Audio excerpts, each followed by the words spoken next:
In this video, we'll be installing the D2 Denali lights using these light mounts, which are designed to go on crash bars.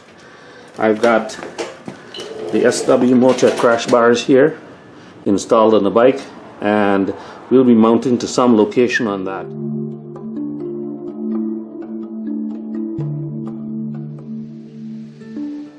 The light mounts are going to be mounted somewhere onto the crash bars, but I've got to figure out where. I've got the SW motor crash bars, and apparently they're supposed to work with them. So let's go ahead. I'm going to go ahead and figure that out and then show you the installation of the mounts on the crash bars so that I can install my D2 lights. Then we're going to wire it up afterwards. The wiring harness does come with the CANSmart controller, which was installed in an earlier video, and we're going to run the wiring for that afterwards as well. Stay tuned. The mounts are universal mounts, so they can be separated like this. This is the bottom part. This is another bracket that's screwed onto there. It came like that in the box. As you can see from the box, you can see that it's they all come attached. But for my installation of the D2 lights, this is how the D2 lights come. And there's a bracket on the bottom here, so there's no other adapters to fit that mount.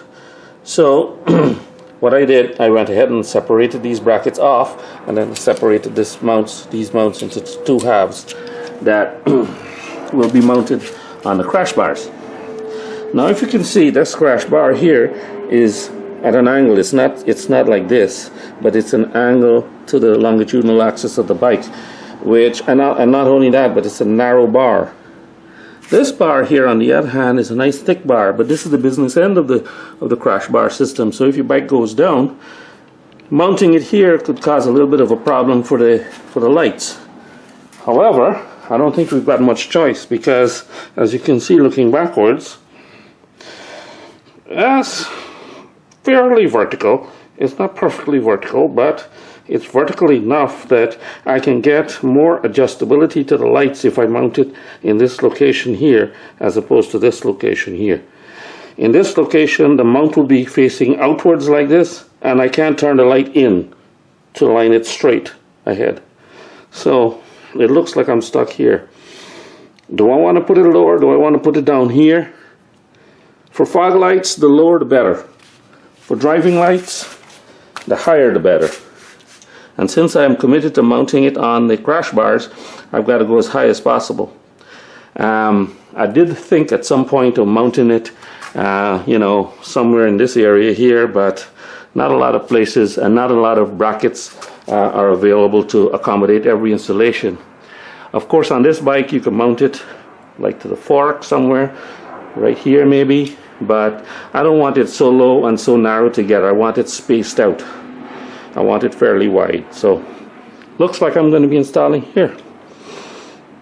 Now, before I go clamp onto that nice beautiful brushed finish, I'm going to put some electrical tape around here in this area here to kind of protect that finish, just in case I want to undo it and clamp it somewhere else later on. So I'm going to go ahead, put some electrical tape around that and put the mount on. Bracket is in place, and you can see I didn't do a very good job of centering that electrical tape, but it's good enough. I'm not that anal to undo that and then redo it. It's better on the left side. So the bracket is on, and then the light is bolted straight onto the bracket. And as you can see, the wire is not hooked up yet. I'm going to do that in a little while. And there's the other side, and much better job of the electrical tape on this side. So anyway, so that's how it looks. And from the front, this is how the bike looks. One looks a little bit higher than the other. Oh well. Now the problem is hooking these two lights up together. As you can see, the length of the cable that comes from the light is not that long. but the connector or the harness that comes with the controller is a Y connection, and here it is. It's a Y connection, so it's got plenty of length to come from the back of the bike over there, all the way down through here, and somehow or the other it's got to split off left and right. However, this is the length of the split. Okay, so that's like, I don't know, 5 inches long each from the split. So they've got to come together. The two ends from the two sides have got to come together fairly close to be able to be hooked up to this really short Y. And so I have a feeling I'm going to be taking off these side panels, because I can't easily see daylight through from one side of the bike to the other. So it's kind of busy there. So I've got to take off these side panels here and see how I can route these wires. After some long looks at where I might be able to get this wire past, I think I'm gonna have to go through here, right on top of the battery box. There is a gap, and if you look through, you can see some light through there. So somehow or the other, I've got to get a harness and the and the connector from the left side light hooked up underneath there. So in preparation for that, I'm going to start running that harness through from the back to on top of the battery box. Here's a hint. These connectors here are smaller than the big connector at the back. You can see that they're smaller. To get it through on top of to the area on top of the battery box, you're going to have to pass it through this area right here. Not very big area, so that's why I'm telling you to use the smaller connectors. These connectors, pass it through and go through that hole there, and then you can fish through the wire and start making your connections. Success. The wire, as you can see, is run on top of the battery box through here, and the Y connection of the harness is happening inside there.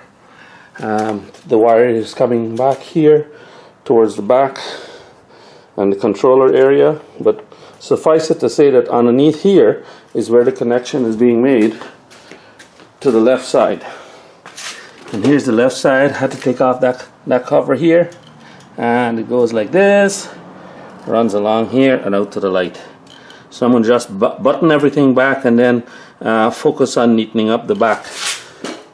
This area here, neatening all that back up. So the back end is cleaned up and all the wires are in place. I tucked the extra wire, the excess wire underneath here after wrapping it around each other, wrapping it around itself for a while, into a loop. Stuck my controller back onto the sidewall here, and I still got some space. I can put them tools back there, so that's okay. And this is the area underneath the main driver's seat. All we did was pass some wires down this side here and onto inside here as I connected the two lights from side to side. As you can see, I used some zip ties to tie the wires on so you don't see it so much, and it's going behind the crash bars. And the lights are on. I mean, not on, but the lights are all hooked up, wired up. And I'm going to show you, after I put the seat back on, I'm going to show you how to update the software.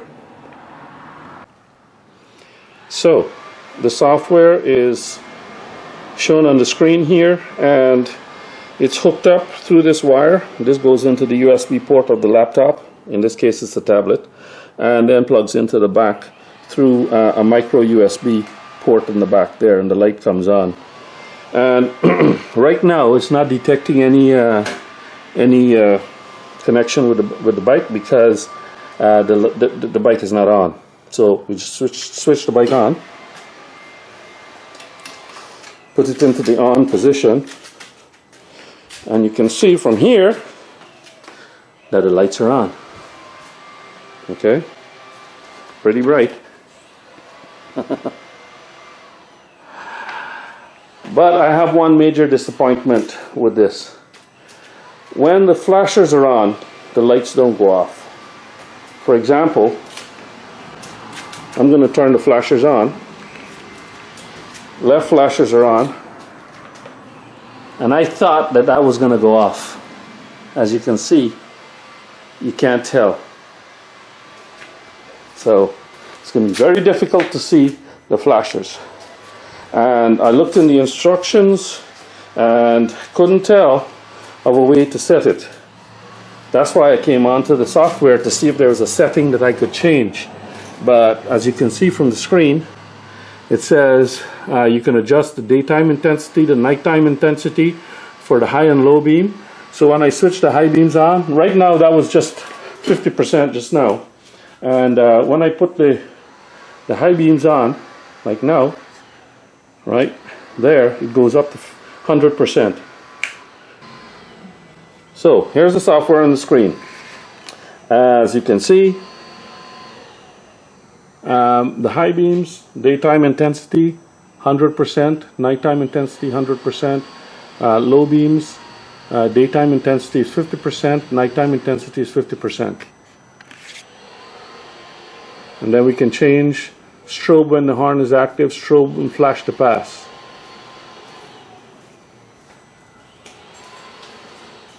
I'm holding this, bear with me, so I'm holding the camera with my left hand and trying to use my right hand to affect the mouse.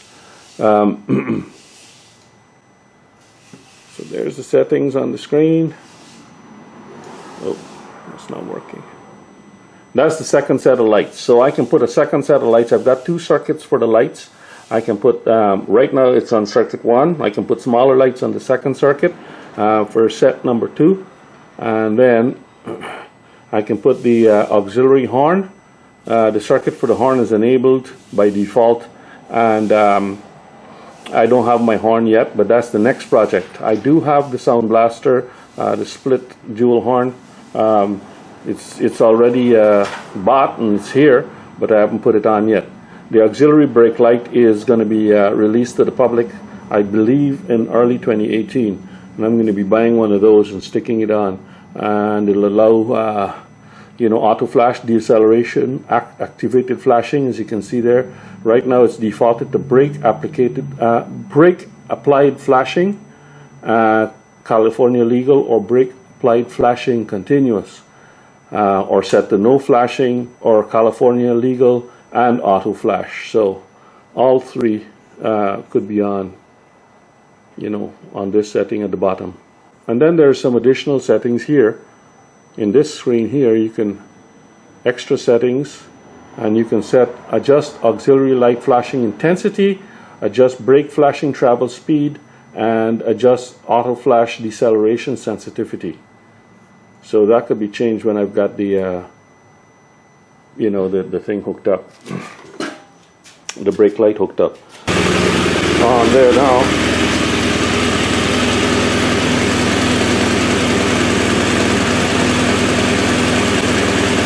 You can see the intensity just changed with the bright lights.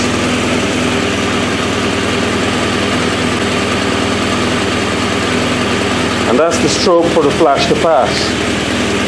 You hit the flash to pass, slowly it won't strobe, but if you hit it quickly, like that, it'll trigger a strobing effect. Similarly with the horn, you blow the horn and you get that strobing effect. See? So it worked. So that's the setup. Like I said, I'm a little bit disappointed because with the signals, when the signals are activated, the light doesn't go off. It stays on. So really, where those lights are so close to my signals, my front signals are kind of, you can't see them so easily now. And that's not good. I got to figure out how to get around that. Anyway, I'm going to wrap this video up now. So that's me done. The Denali D2 lights are installed, and time to wrap this up. See you in the next video when I install the sound bomb, the split dual tone sound bomb, that'll be mounted. I've got to take all of the front cowl off and install the sound bar behind there.